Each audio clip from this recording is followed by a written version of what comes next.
Hello दोस्तों, नमस्कार। बहुत बहुत स्वागत है आप सभी का आज के इस लेक्चर में, जहां हम पढ़ रहे हैं मध्य प्रदेश 2026 प्रीलिम्स के लिए सारी इंपॉर्टेंट चीज़ें, यानी कि हम सारे ही इंपॉर्टेंट यूनिट्स को डिस्कस कर रहे हैं, जिसमें मैं आप लोगों को यूनिट 1 के उन न्यू टॉपिक्स को पढ़ा रही हूं जो कि आयोग के द्वारा 2024 में ऐड किए गए। दिखने में तो ये जो हमारे टॉपिक्स हैं वो बड़े छोटे लगते हैं, लेकिन जब हम उनको पढ़ते हैं, हमने पढ़ना शुरू भी किया है, हमने बहुत सारी चीज़ें उसमें पढ़ी भी हैं, तो ये हमें पता चलता है कि वो चीजें काफी डिटेल्ड है, बट है भी बहुत इंटरेस्टिंग। सॉरी। आज के लेक्चर को स्टार्ट करने से पहले मैं आपको थोड़ा सा, यानी 2 मिनट के अंदर क्रांति बैच 2.0 के बारे में कुछ बताना चाहूंगी। सुनिएगा आप लोग दोस्तों, क्रांति बैच 2.0 क्या है। आप जानते हैं क्रांति बैच 1.0 प्रीलिम्स 2025 ओरिएंटेड एक बैच था, जिसमें आपको पूरे प्रीलिम्स 2025 की तैयारी कराई गई थी। क्लियर? उसमें हमने करंट भी पढ़ा था और सीधे सीधे क्वेश्चंस एग्जाम में आए भी थे। अब 2.0 क्या है? तो क्रांति बैच 2.0 दोस्तों YouTube पर चलाया जाने वाला वो फ्री ऑफ कॉस्ट बैच है, जहां आपको मध्य प्रदेश प्रीलिम्स, है ना, या सीधा बोलूं तो MPPSC प्रीलिम्स 2026 की संपूर्ण तैयारी करवाई जा रही है। और यहां पर केवल तैयारी करा के और कंटेंट पढ़ा के काम खत्म नहीं हो रहा है। यहां पर आपके लिए रखा गया है क्या? कंप्लीट FLT प्रोग्राम, है ना, पूरा FLT प्रोग्राम, यानी कि जो कुछ भी पढ़ो तो डेली लाइव क्लासेस होती हैं आपकी FLTs के लिए, शाम को 5 बजे से 7 बजे तक, तो उस चीज को आप सॉल्व करो। अब 100 फ्री FLTs कहाँ मिलेंगे फ्री ऑफ कॉस्ट? तो क्रांति बैच 2.0 की प्लेलिस्ट में। आप AKS सिविल एकेडमी क्रांति बैच 2.0 यूट्यूब पर सर्च करो, और जिस भी लेक्चर के आगे आपको क्रांति बैच 2.0 लिखा मिले, आप उसको क्या करो, शुरू करो पढ़ना और एकदम रट लो। यहां पर कुछ सक्सेस टिप्स बताई गई हैं AKS एकेडमी के द्वारा प्रीलिम्स 2026 के लिए, जहां आपको कुछ देवियों को प्रणाम करवाया जा रहा है, जिसमें पहली देवी है जहां आज हम मिल रहे हैं, दूसरा है 100 फ्री FLT जिसका चर्चा हमने कर ली, तीसरा है प्रीलिम्स कुरियर बॉक्स जो आप तक सफलतापूर्वक पहुंचाया जा चुका, गेस्ट सीरीज 2026 और टेस्ट सीरीज 2026, ये दोनों ऐप के अंदर चलाए जाने वाले पेड कोर्स है, जहां बहुत ही किफायती दामों में, अब बहुत ही कम दामों में आपको क्या मिलेगी, पूरी complete guest series.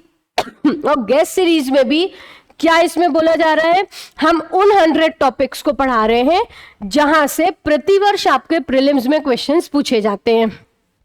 Test series important, सारी टेस्ट सीरीज आपको यहां पर दी जाएंगी, इंपॉर्टेंट यूनिट्स की, कई सारे FLTs, जहां अदर कोचिंग्स हम देखते हैं 2 से 3 FLT करा के अपना काम खत्म, हमने अपने ऑफलाइन स्टूडेंट्स के लिए 40+ FLTs अरेंज किए हैं, यानी खुद हमने बैठ के बनाए हैं, इंपॉर्टेंट क्वेश्चंस को कई जगहों से एनालाइज किया है।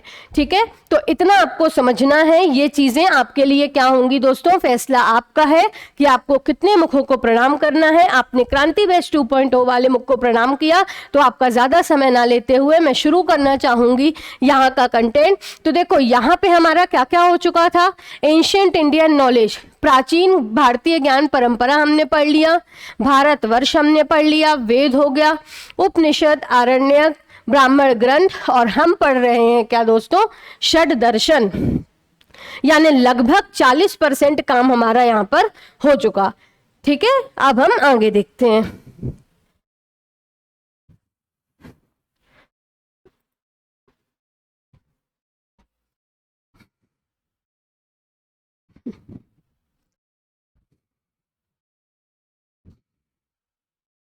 तो यहाँ पर हम देखते हैं दोस्तों, हम वापस से अपने लेक्चर को, अपने कंटेंट को वापस से शुरू करते हैं।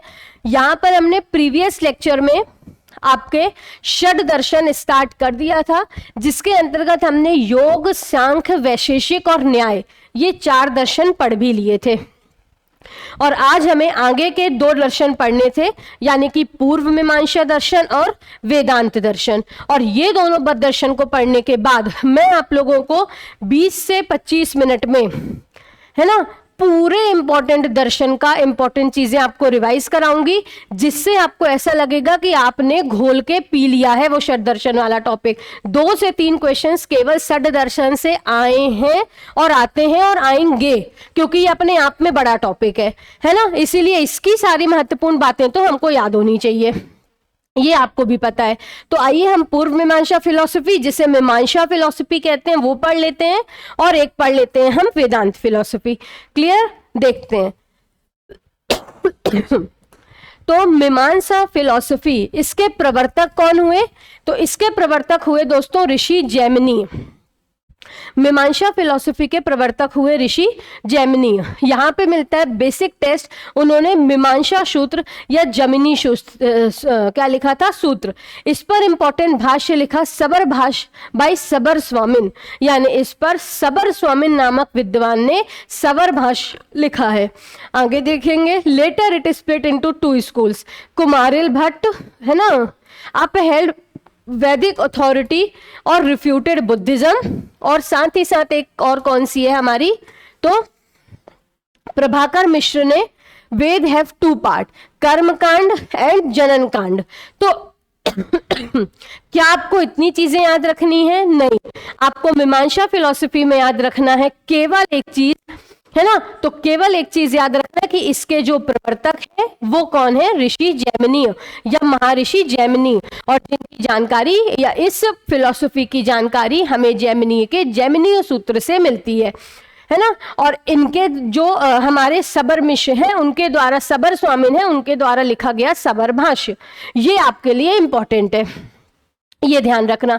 अब इस फिलॉसफी को अगर मैं बहुत शॉर्ट में समझाऊं, बहुत शॉर्ट तो नहीं बोलेंगे, इस फिलॉसफी को अगर मैं आपको शॉर्टेस्ट फॉर्म में पूरी तरीके से समझाऊं, तो ये ऐसी फिलॉसफी है। देखो, हमने ये तो पढ़ा था कि सारी फिलॉसफीज आस्तिक हैं, यानी जितनी भी फिलॉसफीज है वो सभी फिलॉसफी वेदों के अस्तित्व में विश्वास रखती हैं। लेकिन सांख्य और हमारी पूर्व मीमांसा या मीमांस फिलॉसफी, ये दोनों फिलॉसफी ऐसी हैं जो वेदों पर तो विश्वास करती हैं लेकिन अनीश्वरवाद है, यानी ईश्वर के अस्तित्व पर विश्वास नहीं करती। तो ये मीमांसा फिलॉसफी ऐसी फिलॉसफी है जिन्होंने वेदों को सब कुछ माना। मीमांसा फिलॉसफी ऐसी फिलॉसफी है जिन्होंने वेदों को सब कुछ माना।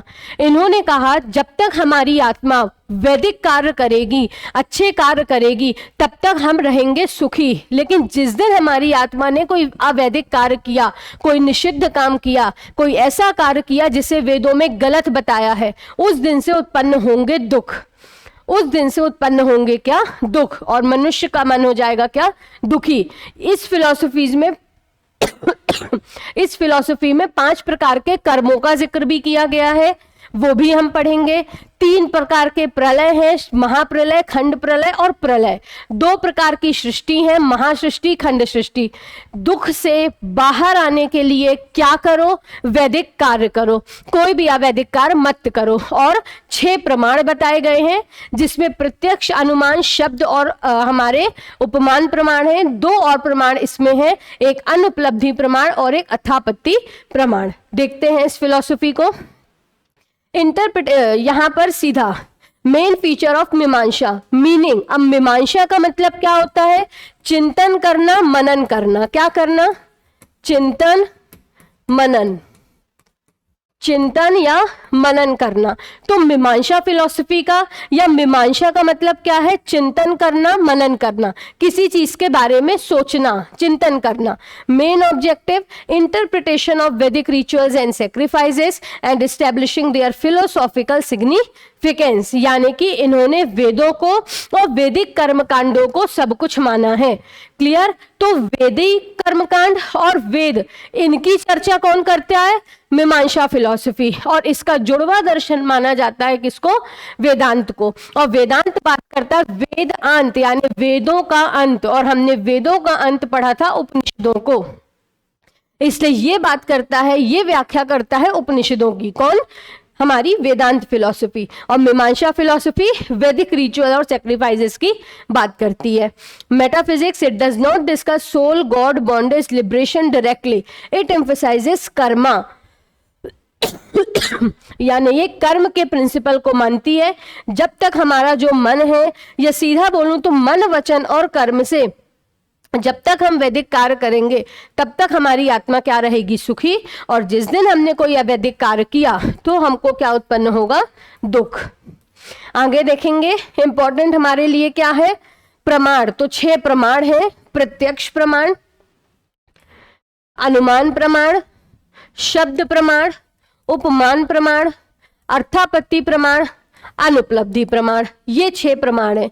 आपको याद रखना, हमने अलग अलग फिलॉसफीज में अलग अलग प्रमाण पढ़े।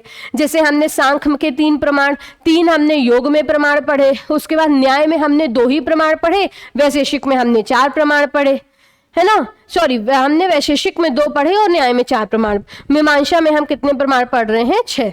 आगे देखेंगे डिफरेंस अमंग दी स्कूल्स। तो जैमिनी 3 प्रमाण, कुमारिल ने 5 प्रमाण दिए और प्रभाकर ने 6 प्रमाण। इंडियन थ्योरीज ऑफ वैलिडिटी, तो परमाणुवाद 4 टाइप्स देखेंगे यहाँ पर। ब्रह्मांड, कॉस्मोलॉजी, हेवन, बॉन्डेज इंपॉर्टेंट नहीं है, इंपॉर्टेंट है हमारे लिए 5 प्रकार के कर्म।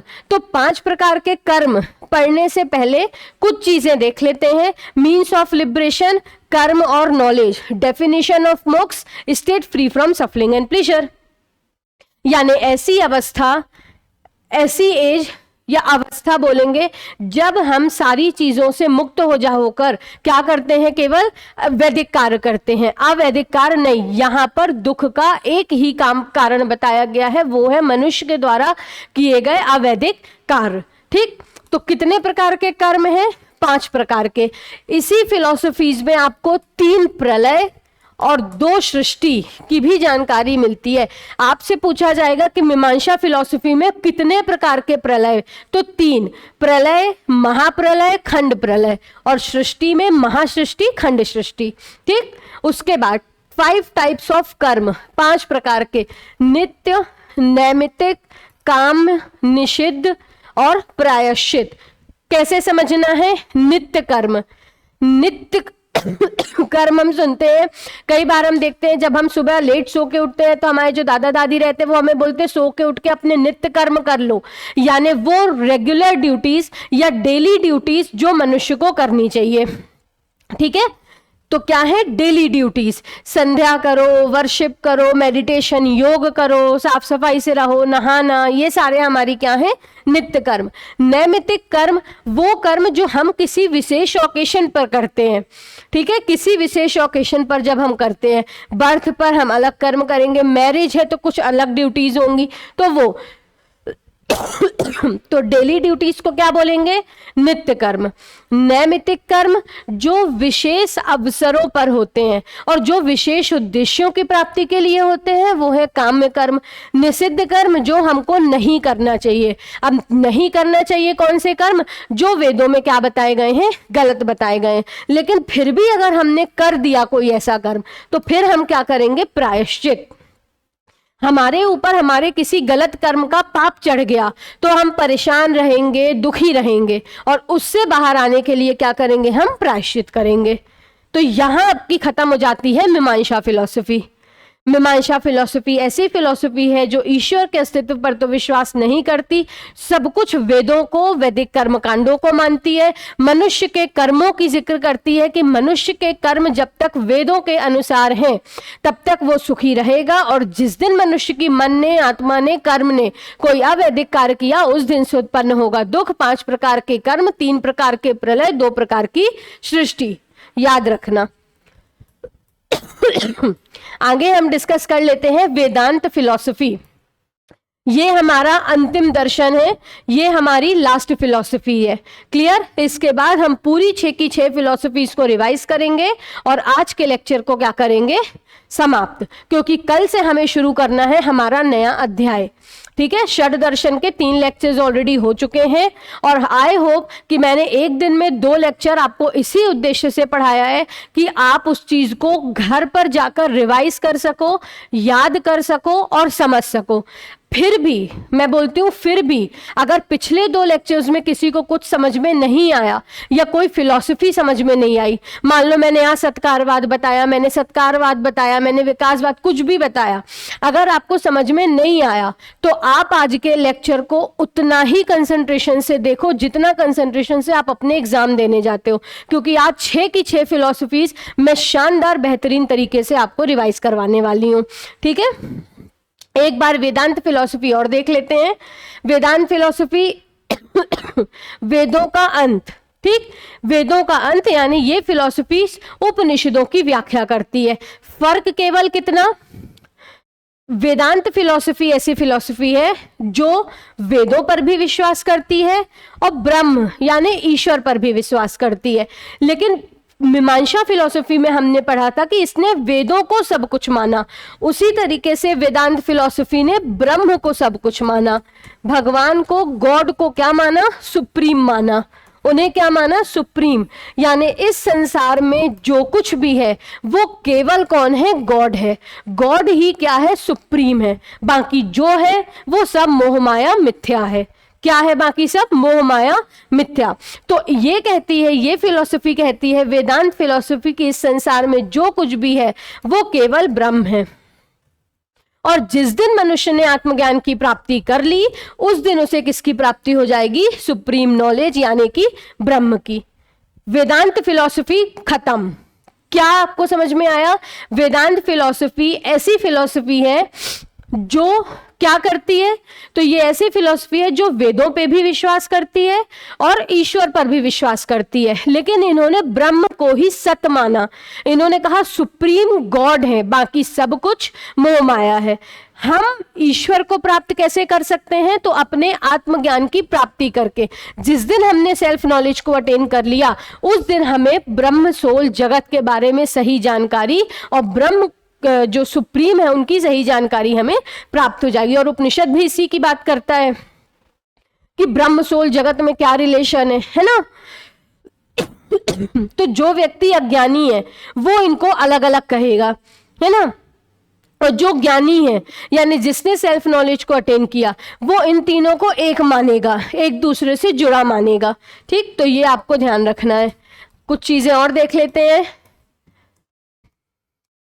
Vedanta seeks to interpret Upanishad and reconcile their seeming contradiction, the nature of the universe, soul, Jeev and Brahman and their interrelationship. Central doctrine, Brahman alone is real, all else is Maya.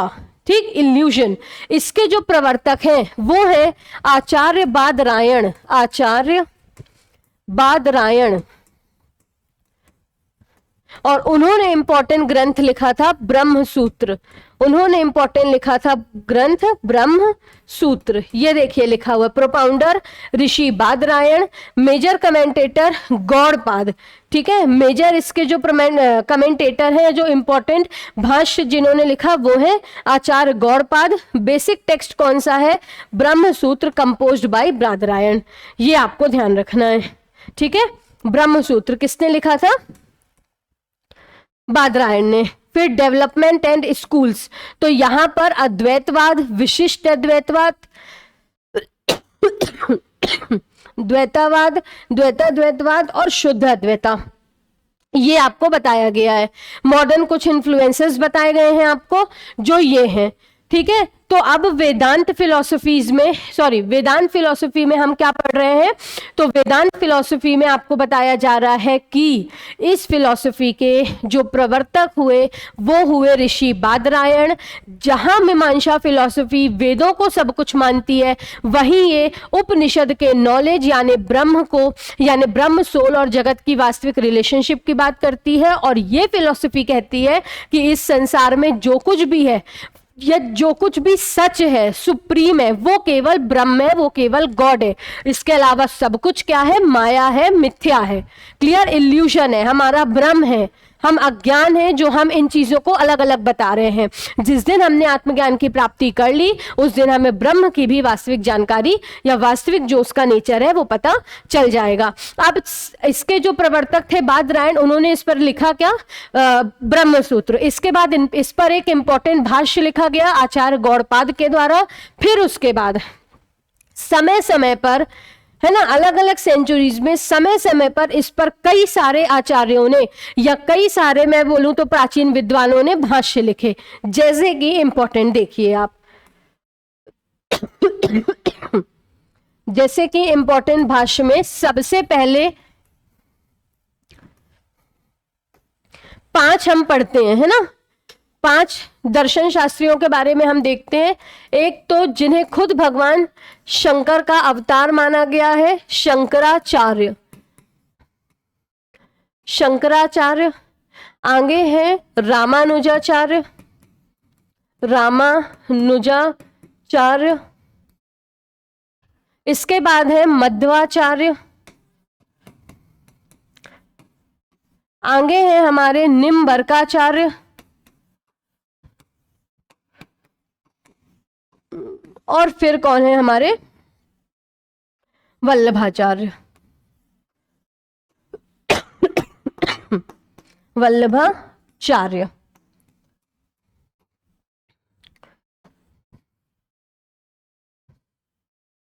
तो इन्होंने समय समय पर क्या दिया दोस्तों, अलग अलग, इन्होंने समय समय पर अलग अलग क्या दी, अपनी अपनी फिलॉसफीज दी। ठीक, अपने अपने भाष्य लिखे। तो सबसे पहले उन भाष्यों के नाम देखो। शंकराचार्य के भाष्य को हम श्री भाष्य बोलते हैं, श्री भाष्य। इन्होंने लिखा कौन सा, सॉरी, शंकराचार्य के भाष्य को हम शंकर भाष्य कहते हैं, शंकर भाष्य। इन्होंने लिखा श्री भाष्य। इन्होंने लिखा पूर्ण प्रज्ञ भाष्य, पूर्ण प्रज्ञ भाष्य। इन्होंने लिखा वल्लभाचार्य ने अणु भाष्य, अणु भाष्य। और निम्बरकाचार्य का भाष्य है वेदांत परिजात, वेदांत परिजात। तो ये नाम आपको ध्यान रखना है, ठीक है, ये नाम आपको ध्यान रखना है। शंकराचार्य का जो भाष्य है वो है शंकर भाष्य, रामानुजाचार्य जी का श्री भाष्य, मध्वाचार्य ने पूर्ण प्रज्ञ भाष्य लिखा, निम्बरकाचार्य ने वेदांत परिजात, और वल्लभाचार्य ने लिखा अणु भाष्य। क्लियर। अब इन्होंने कौन कौन सी फिलॉसफीज दी वो देखिए। तो शंकराचार्य ने बात की अद्वैतवाद की, अद्वैतवाद। वहीं रामानुजाचार्य ने बात की शुद्ध अद्वैता की।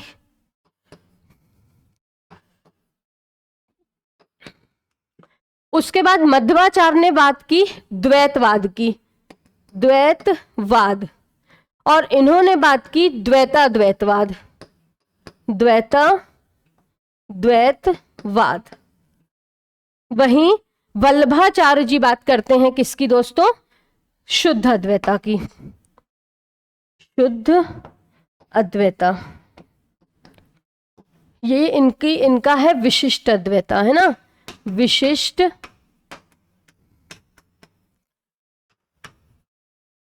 अद्वैत। ये किसके प्रोपाउंडर हुए दोस्तों, विशिष्ट अद्वैत के। फिर आगे देखेंगे। अब ये फिलॉसफीज का मतलब क्या है, हमें ये तो हर कोई बता देता है कि जो शंकराचार्य है वो अद्वैत फिलॉसफी के प्रवर्तक हैं, जो निम्बरकाचार्य हैं वो द्वैताद्वैतवाद के प्रवर्तक हैं, लेकिन इसका मतलब क्या है, तो आइए हम मतलब समझते हैं 2 मिनट में। शंकराचार्य जी, भाष्य का नाम भाष्य का नाम क्या है, शंकर भाष्य। ठीक है, आज आप लोगों को हो सकता है थोड़ा डिस्टरबेंस हो रहा हो, मेरी तबीयत ठीक नहीं है, but syllabus on time complete हो और चीजें आपके माइंड में रेगुलर तरीके से क्लियर होती जाएं, ये हमारे लिए ज्यादा इंपॉर्टेंट है। इसलिए मैं आपके सामने यहाँ पर खड़ी हूँ। शंकराचार्य शंकर भाष्य इन्होंने लिखा और इनकी फिलॉसफी है अद्वैतवाद। क्लियर। तो अद्वैतवाद फिलॉसफी में शंकराचार्य जी कहते हैं कि इन्होंने कहा है कि जो कुछ भी है ना, वो केवल ब्रह्म है, यानी इन्होंने गॉड को सब कुछ माना और बाकी सबको इन्होंने कहा बाकी सब कुछ मनुष्य का इल्यूजन है, मोह माया मिथ्या है। ठीक, यानी अद्वैतवाद का मतलब कि ब्रह्म ही सत्य है, ईश्वर के अस्तित्व को ही इन्होंने सब कुछ माना है, बाकी सबको इन्होंने मिथ्या माना है, इल्यूजन माना है। फिर विशिष्ट अद्वैता, ये विशिष्ट अद्वैत फिलॉसफी रामानुजाचार्य ने दी और वो कहते हैं, है ना, वो कहते हैं कि ब्रह्म और जीव दोनों ही सत्य हैं, अलग अलग नहीं है। जिस प्रकार शक्तिमान के का गुण क्या होता है, शक्ति, उसी प्रकार ब्रह्म और जीव दो कैसे लोग हैं, जैसे एक वृक्ष है उसकी अलग अलग शाखाएं होती हैं, वैसे ही ब्रह्म के अंदर क्या आता है दोस्तों, जीव आता है, उसी का भाग है जीव। आगे देखेंगे द्वैतवाद, यानी इन्होंने ब्रह्म को अलग माना, जगत को, जीव को अलग माना। ब्रह्म अलग है, जीव अलग है, ब्रह्म अलग है, आत्मा अलग है। ठीक, अब ब्रह्म का मतलब यहां गॉड से है, ये ध्यान रखना। उसके बाद द्वैताद्वैतवाद, द्वैत अद्वैतवाद, यानी निम्बर्काचार्य ने द्वैतवाद को भी माना और अद्वैत को भी माना। यानी ये उन्होंने कहा कि ये दोनों चीजें ब्रह्म और सोल, यानी कि ब्रह्म और आत्मा अलग अलग होते हुए भी क्या है, एक है। उसके बाद आगे देखेंगे शुद्ध अद्वैता। इसके जो हमारे शुद्ध अद्वैता फिलॉसफी के जो प्रवर्तक रहे वो रहे वल्लभाचार्य, और वल्लभाचार्य ने शुद्ध अद्वैता में क्या कहा कि ब्रह्म सत्य है, ये वो मानते हैं कि हाँ ब्रह्म सब कुछ है। लेकिन शंकराचार्य की तरह इन्होंने माया को क्या नहीं कहा, इल्यूजन नहीं कहा। इन्होंने कहा है कि जो माया है वो ब्रह्म का गुण है, जो माया है वो क्या है, एट्रीब्यूट है, किसका, ब्रह्म का, गॉड का। ठीक, तो क्या फर्क है शुद्ध अद्वैत और अद्वैतवाद में? अद्वैतवाद में शंकराचार्य ने गॉड के अलावा, ब्रह्म के अलावा सबको इल्यूजन माना, लेकिन इन्होंने माया को इल्यूजन नहीं माना, बल्कि इन्होंने उसे ब्रह्म का एट्रीब्यूट माना। तो ये है हमारे 5 महत्वपूर्ण प्रवर्तक, महत्वपूर्ण दर्शन शास्त्री, जिन्होंने अलग अलग भाष्य लिखे, अलग अलग फिलॉसफीज दी। इसको आप नोट करिए, फिर हम सारी 6 की 6 फिलॉसफीज को, इंपॉर्टेंट चीजें इसमें डिस्कस करते हैं। क्लियर, नोट करिए।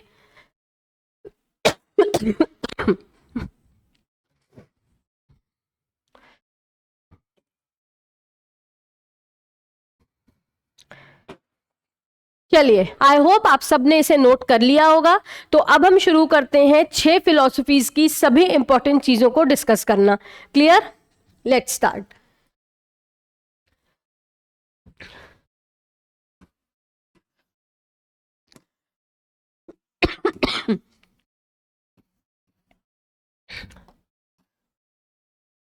अब यहां पर हो सकता है मैं कुछ चीजों को सिर्फ आपको बोलकर बताऊं। क्लियर, तो आप अगर चाहो तो आप वीडियो पॉज करके 2 मिनट नोट कर सकते हो उन चीजों को। देखिए, षड दर्शन, अब हमने इंटायर जो हमारे मतलब हमारा जो इंडिया है उसमें जितने भी टेक्स्ट थे, जितने भी ग्रंथ थे, उन्हें हमने 2 भागों में बांट दिया। क्लियर, जितने भी ग्रंथ थे उन्हें हमने 2 भागों में बांट दिया। एक को हमने कह दिया वैदिक टेक्स्ट और एक को हमने कह दिया अवैदिक टेक्स्ट। तो वैदिक टेक्स्ट वो टेक्स्ट थे, या वैदिक टेक्स्ट वो टेक्स्ट हैं जो वेदों के अस्तित्व में मानते हैं। भाई सीधी बात है, जो वेदों को मानेगा वो वैदिक ग्रंथ होगा, और जो वेदों पे विश्वास नहीं करेंगे वो अवैदिक टेक्स्ट होंगे। तो जितने भी वैदिक टेक्स्ट थे जो वेदों को मानते थे उन्हें हमने क्या बोल दिया, वैदिक टेक्स्ट, और जो नहीं मानते थे उन्हें अवैदिक। अब नहीं मानते थे तो वो है बौद्ध फिलॉसफी, है ना, बौद्ध जो दर्शन है। इसके अलावा जो हमारा चारवाक दर्शन है, जैन दर्शन है, ये ऐसे दर्शन है जो ईश्वर के अस्तित्व पर विश्वास नहीं करते। वहीं अगर हम षड दर्शन की बात करें, है ना, यानी 6 महत्वपूर्ण जो हम दर्शन पढ़ते हैं उनकी बात करें, तो वो ये 6 दर्शन वेदों के अस्तित्व में विश्वास करते हैं, है ना। केवल सांख्य और पूर्व मीमांसा फिलॉसफी जो है ये वेदों को तो मानती है, ये आस्तिक तो है, लेकिन ये अनीश्वरवाद है, यानी ईश्वर के अस्तित्व को नहीं मानती, बट वेदों को मानती है, इसीलिए इन्हें हम वैदिक टेक्स्ट में पढ़ते हैं, आस्तिक कहते हैं। ठीक, आपसे पूछा जाएगा षड दर्शन जो है उनका रचना 600 बीसी से गुप्त काल यानी 600 एडी तक हुई। क्लियर, इसीलिए ऐसा बोला जाता है कि गुप्त काल में 6 स्कूल्स ऑफ फिलॉसफी का संपूर्ण विकास हुआ। ठीक, बीच में 600 बीसी से 400 बीसी तक का टाइम पीरियड आता है, जिस टाइम पीरियड को हम क्या बोलते हैं दोस्तों, सूत्रकाल बोलते हैं। क्लियर, ये भी याद रखना। शुरू करते हैं इंपॉर्टेंट फिलॉसफीज।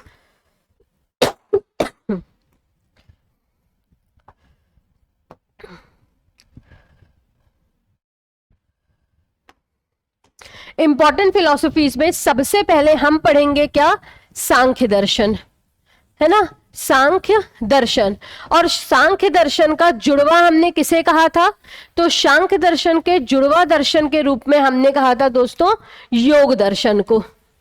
ठीक, सांख्य दर्शन का जुड़वा हमने किस दर्शन को कहा था, योग दर्शन को।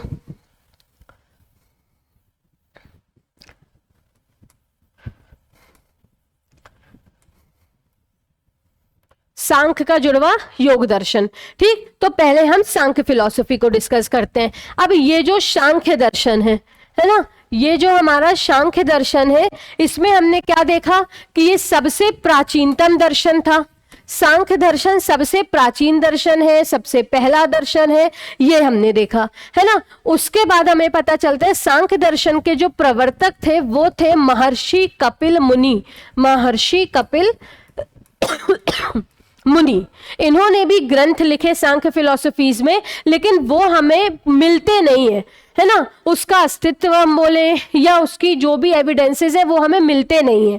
ठीक, सांख्य का मतलब यहां पर बताया गया नॉलेज, ज्ञान। सांख्य के दो मतलब हैं, एक तो आप बोल सकते हो गणना, ठीक, और एक तो आप क्या बोल सकते हो दोस्तों, वास्तविक ज्ञान। वास्तविक, एक आप बोल सकते हो क्या, वास्तविक ज्ञान, है ना, यानी कि ट्रू नॉलेज। तो ट्रू नॉलेज किसके बारे में, हम जो पढ़ते आ रहे हैं यहाँ पर, ब्रह्म, सोल और जगत, है ना, ब्रह्म, आत्मा और जगत के बारे में वास्तविक ज्ञान क्या कहलाएगा, सांख्य फिलॉसफीज में।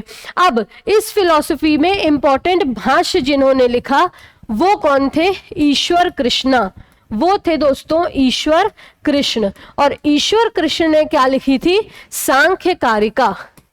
सांख्य कारिका, जिसे मैंने सांख्य सप्तति भी बताया था।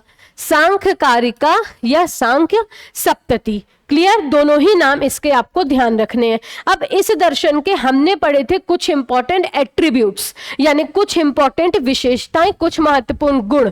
तो एक गुण हमने पढ़ा था कि भैया इस फिलॉसफी से सत्कारवाद का ओरिजिन, या ये फिलॉसफी सत्कारवाद के अस्तित्व में, सत्कारवाद में मानती है ना। अब सत्कारवाद कैसी फिलॉसफी है, एक ऐसी फिलॉसफी जो ये कहती है कि इस संसार में जो कुछ भी हो रहा है, anything happen in this world is because of a cause, यानी इस संसार में जो कुछ भी हो रहा है उसके पीछे कोई ना कोई कारण है।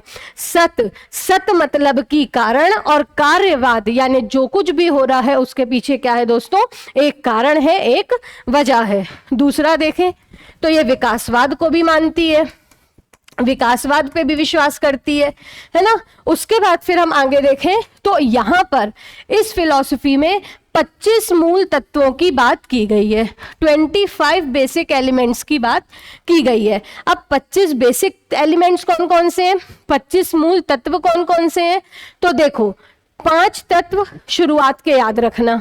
ठीक, पहला तत्व प्रकृति, 25वां तत्व कौन सा है, पुरुष।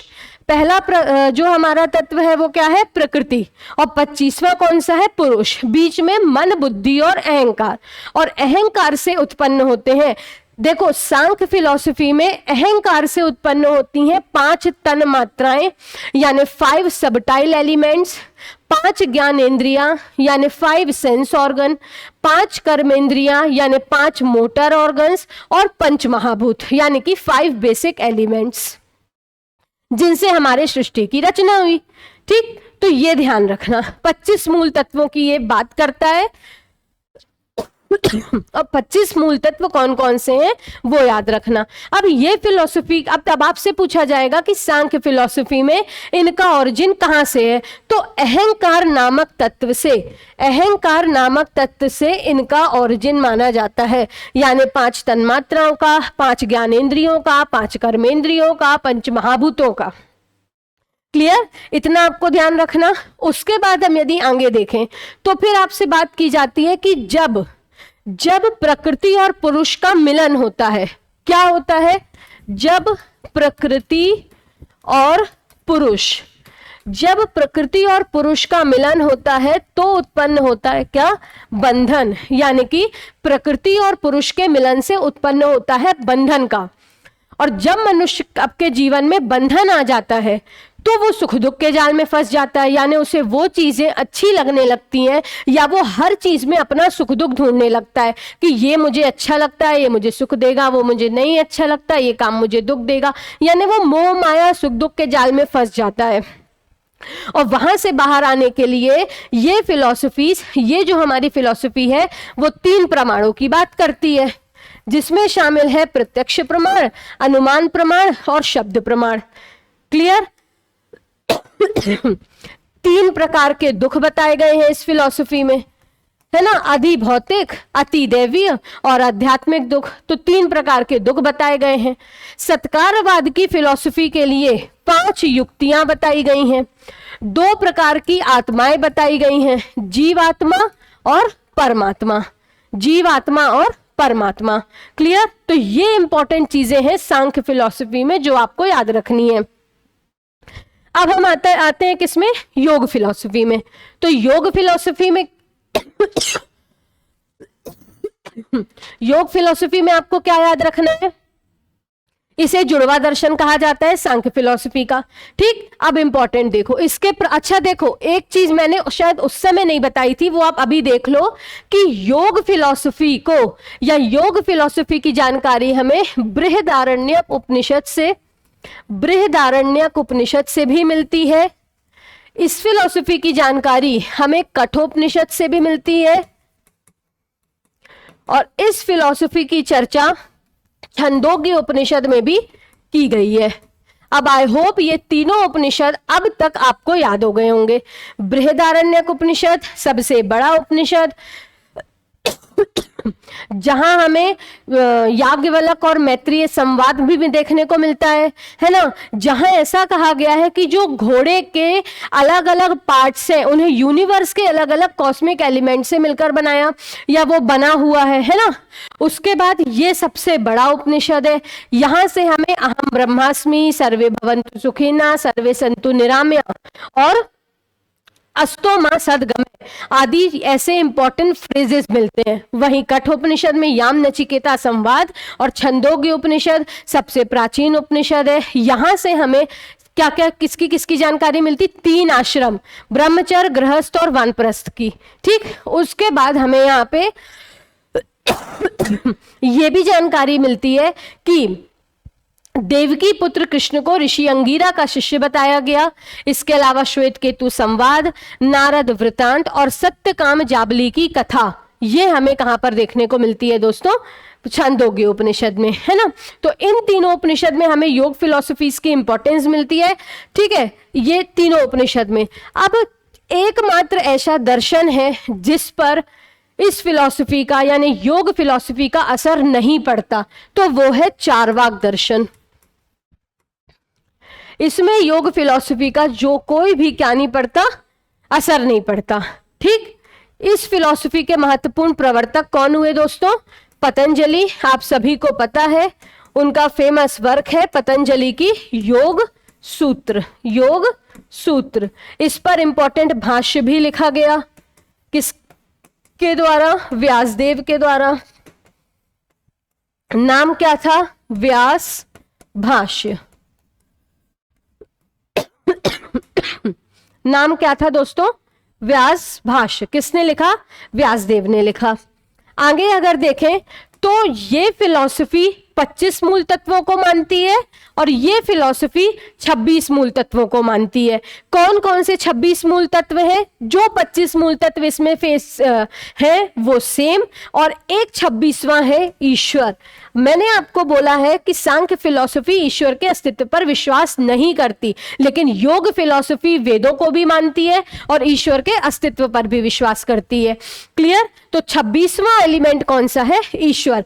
अब हमने पढ़ा कि यहां पर अहंकार से उत्पन्न होती हैं 5 तन मात्राएं, ज्ञानेंद्रियां, कर्मेंद्रियां और वो, वहीं यहां पर उत्पन्न होती हैं बुद्धि से। बुद्धि से 5 तन मात्राओं का, 5 ज्ञानेंद्रियों का, 5 कर्मेंद्रियों का और 5 बेसिक एलिमेंट्स की ऑरिजिन मानी जाती है। और यहां अहंकार से और यहां बुद्धि से। तो यहां पर भी फिर वही सेम चीजें आपको बताई जा रही हैं, है ना। इस फिलॉसफी में भी आपको यही बताया जा रहा है कि ये वाली जो फिलॉसफी होगी, ये वाली जो फिलॉसफी होगी, ये भी किस में विश्वास करेगी? तो ये भी विश्वास करेगी सत्कारवाद में, है ना, यानी cause is the reason of everything happened in this universe. तो ये फिलॉसफी भी किसमें किसकी बात करेगी दोस्तों? सत्कारवाद की बात करेगी।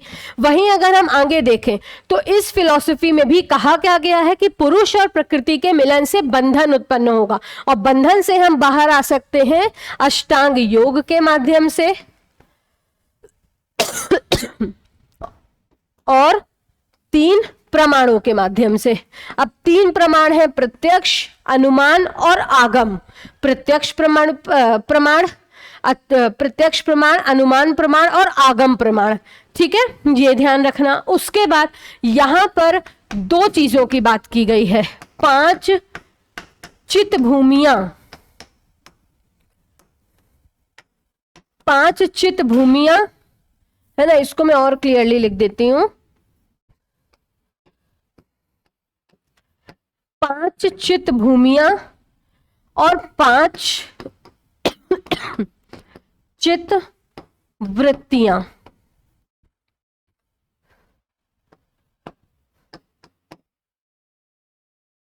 5 चित्त भूमियां और 5 चित्त वृत्तियां।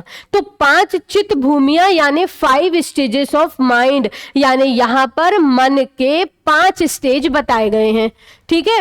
कौन कौन से? मूढ़, क्षिप्त, विक्षिप्त, निरुद्ध, एकाग्र। क्लियर? नहीं सॉरी, मूढ़, क्षिप्त, विक्षिप्त, एकाग्र और निरुद्ध। तो मूढ़ यानी मन आलसी बना रहता है, क्षिप्त मन अस्थिर है, विक्षिप्त कभी स्थिर है कभी अस्थिर है। तो ऐसे तीनों अवस्थाओं में क्या हम योग करेंगे? जब हमें आलसपन आ रहा है, जब हमारा मन स्थिर नहीं है, हमको क्या करना है क्या नहीं करना हम खुद नहीं जान पा रहे, तो ये अवस्थाएं योग के लिए उत्तम नहीं मानी गई।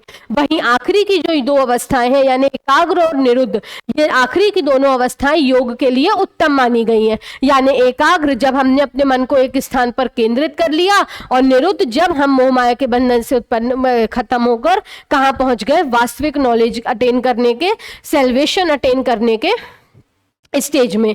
फिर वही 5 चित्तवृत्तियां हैं यानी मनुष्य के जीवन के 5 भटकाव हैं। तो कौन कौन से 5 भटकाव हैं? तो वो है दोस्तों कौन कौन से? सुख है, sorry, sleep, memory, contrast, option, proof, ठीक है। तो ये 5 क्या है? चित्त वृत्तियां। 4 पाद होते हैं, साधना, समाधि, कैवल्य, विभूति पाद। मैंने आपको बताया था 4 मार्ग होते हैं योग के, राजयोग, कर्म योग, भक्ति योग, ज्ञान योग। 5वां योग जो बाद में ऐड किया गया वो कौन सा था दोस्तों? तो वो था हमारा हठ योग, जिसे शारीरिक योग भी कहा जाता है। अब अष्टांग योग में क्या क्या शामिल है आप ये जानते हो, तो इसमें क्या क्या शामिल है? याम यानी हमारी मोरल ड्यूटीज, आहिस्ते, किसी का चीजें नहीं चुराना, अपरिग्रह एक्सेस प्रॉपर्टी होल्ड ना करना, अहिंसा किसी के खिलाफ हिंसा ना करना, सत्य सदैव सत्य बोलना, और ब्रह्मचर्य यानी ब्रह्मचर्य का पालन करना। तो ये याम है मोरल ड्यूटीज। नियम हमारी डेली ड्यूटीज। आसन यानी अलग अलग शारीरिक मुद्राएं जिसमें हम योग करते हैं। प्राणायाम यानी सांस अंदर लेना और बाहर छोड़ना, ठीक है। प्राणायाम यानी सांस अंदर लेना और बाहर छोड़ना। प्रत्याहार यानी इंद्रियों को कंट्रोल करना।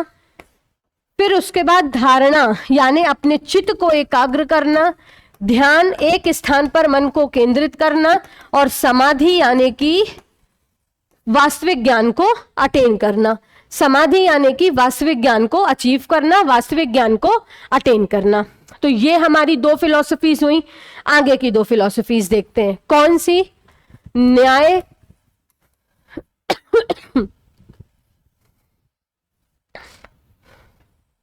और न्याय के बाद एक कौन सी है? वैशेषिक। न्याय दर्शन और वैशेषिक दर्शन, है ना। न्याय दर्शन और वैशेषिक दर्शन।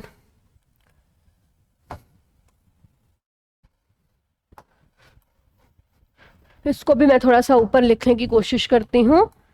न्याय, अब ठीक है ना। तो कौन सी 2 फिलॉसफीज की बात कर रही हूं मैं यहां पर आपसे?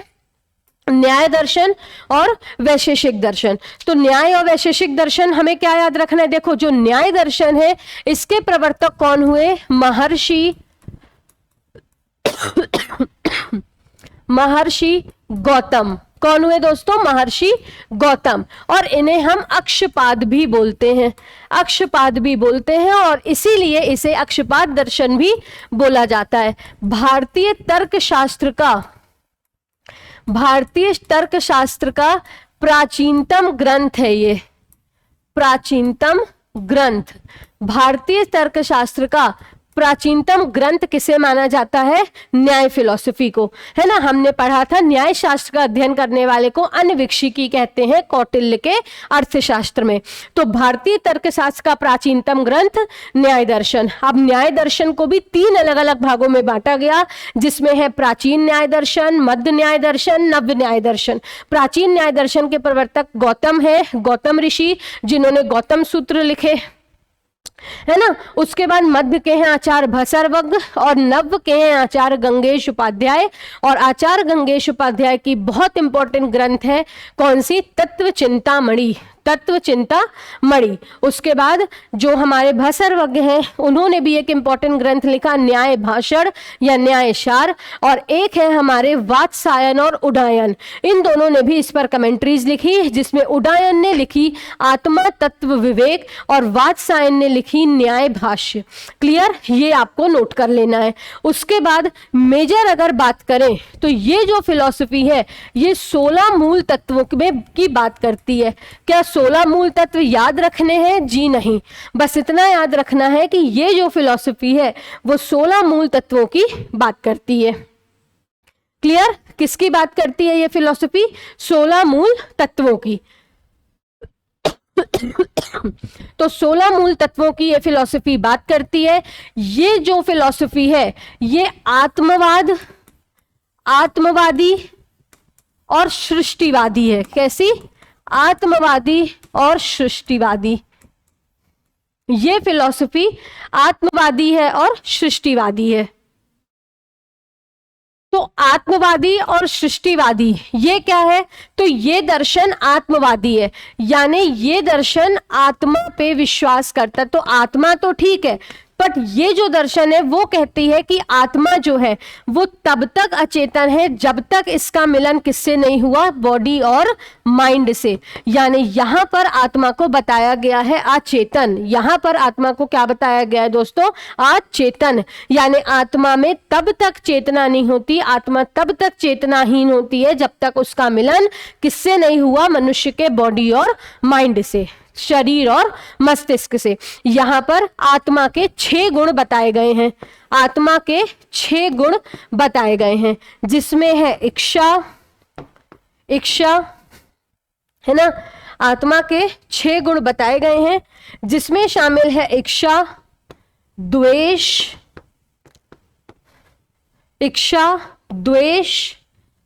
सुख, दुख, प्रयत्न और ज्ञान। प्रयत्न और ज्ञान, ये 6 गुण बताए गए हैं, 6 एट्रीब्यूट्स बताए गए हैं आत्मा के। वहीं सृष्टिवादी दर्शन क्या है? तो ये दर्शन ऐसा मानता है कि जो सृष्टि की उत्पत्ति हुई वो निष्क्रिय अणुओं से हुई, यानी कि एटम्स से हुई। लेकिन उन एटम्स को गति देने का काम किसने किया? उन एटम्स को गति देने का काम किया किसने दोस्तों? ईश्वर ने। उन एटम्स को गति देने का काम किया किसने? ईश्वर ने। और जिसकी वजह से रचना हुई किसकी? हमारे सृष्टि की, हमारे ब्रह्मांड की। ईश्वर को 6 ऐश्वर्यों का धनी कहा गया है, जिसमें शामिल हैं स्त्री, वीर, यश, स्त्री, आधिपत्य, ज्ञान और वैराग्य।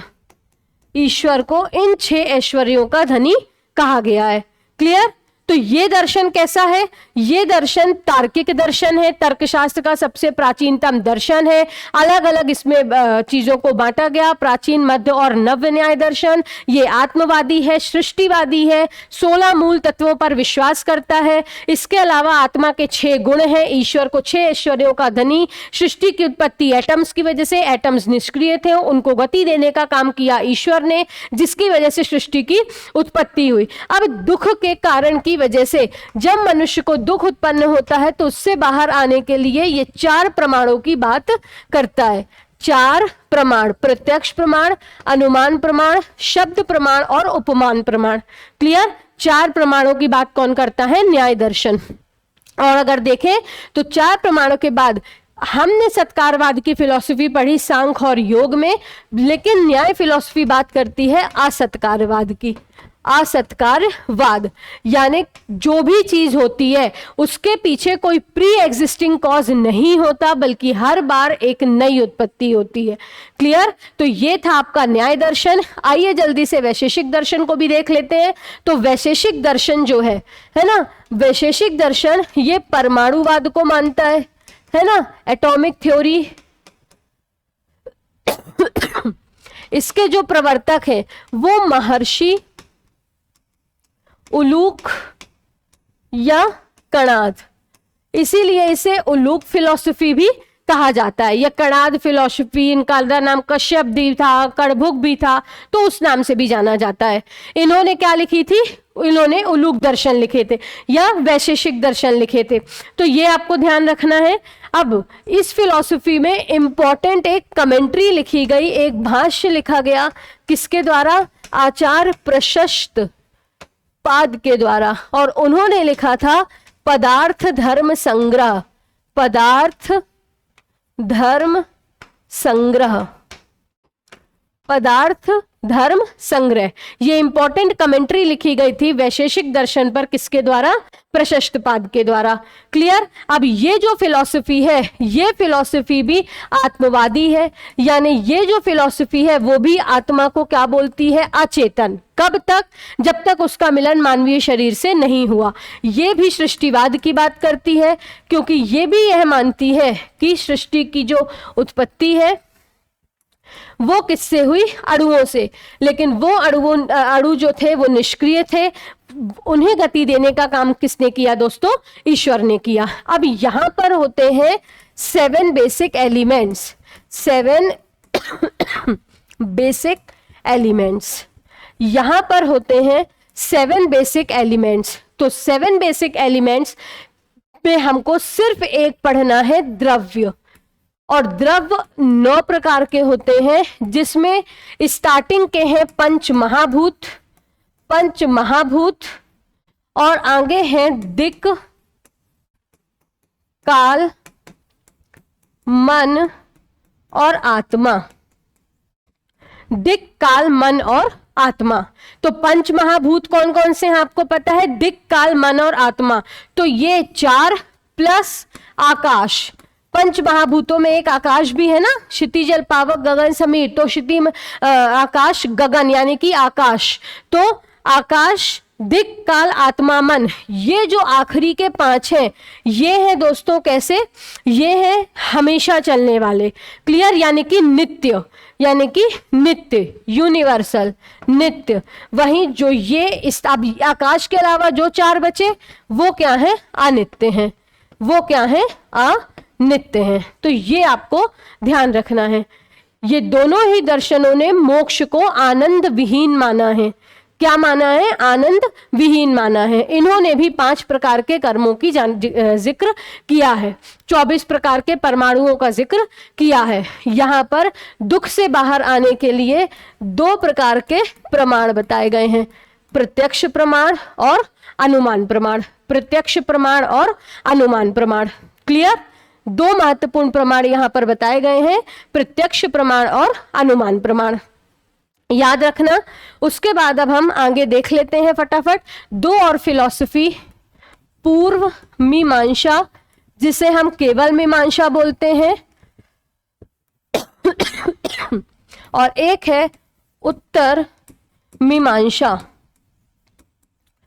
है ना, जिसे हम क्या बोलते हैं? वेदांत। जिसे हम क्या बोलते हैं दोस्तों? वेदांत। तो ये हमने आज ही पढ़ा है, इसलिए इसके बारे में बहुत शॉर्ट में हम पढ़ेंगे। तो ये जो पूर्व मीमांसा फिलॉसफी है, इस फिलॉसफी ने सब कुछ किसे माना? वेदों के ज्ञान को। वेदों के ज्ञान को। वहीं उत्तर मीमांसा ने सब कुछ किसे माना? उपनिषदों को। ये किसकी व्याख्या करता है? उपनिषदों की व्याख्या करता है। ये ब्रह्म को ही क्या मानती है? सत्य। ब्रह्म को ही ये फिलॉसफी क्या मानती है? सत्य। तो ब्रह्म ही सत्य है, बाकी सब क्या है? मोह, माया, मिथ्या।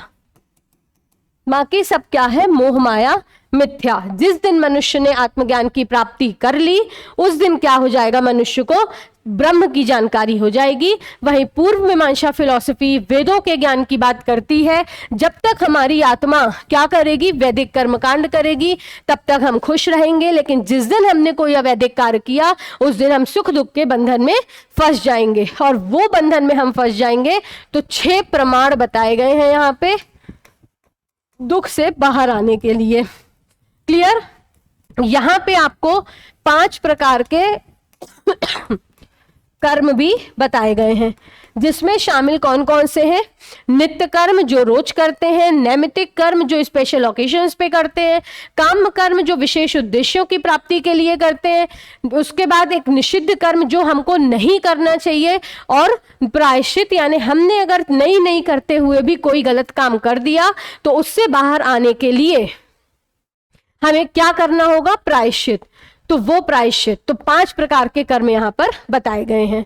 तो ये हैं आपके षड दर्शन, ये हैं आपकी 6 फिलॉसफीज जो हमने दोबारा बेहतरीन तरीके से डिस्कस कर ली। अब आपका काम है बेहतर ढंग से समझना और चीजों को याद करना। क्लियर? कल जब हम मिलेंगे तो हम शुरू करेंगे अपना अगला अध्याय, जहां हम ऋत सभा समिति के बारे में बात करेंगे। तब तक के लिए मेरा आप सभी से अनुरोध है कि निरंतर हम जो कुछ भी पढ़ रहे हैं उसको रिवाइज करने के साथ साथ आप प्रॉपर एमसीक्यूज भी लगाते जाएं। इसी उद्देश्य के साथ, इसी अनुरोध के साथ मैं आज का लेक्चर यहीं पर एंड करना चाहूंगी। मिलेंगे अगले लेक्चर में, जहां हम स्टार्ट करेंगे अपने अगले टॉपिक को। तब तक के लिए आप सभी का बहुत बहुत धन्यवाद।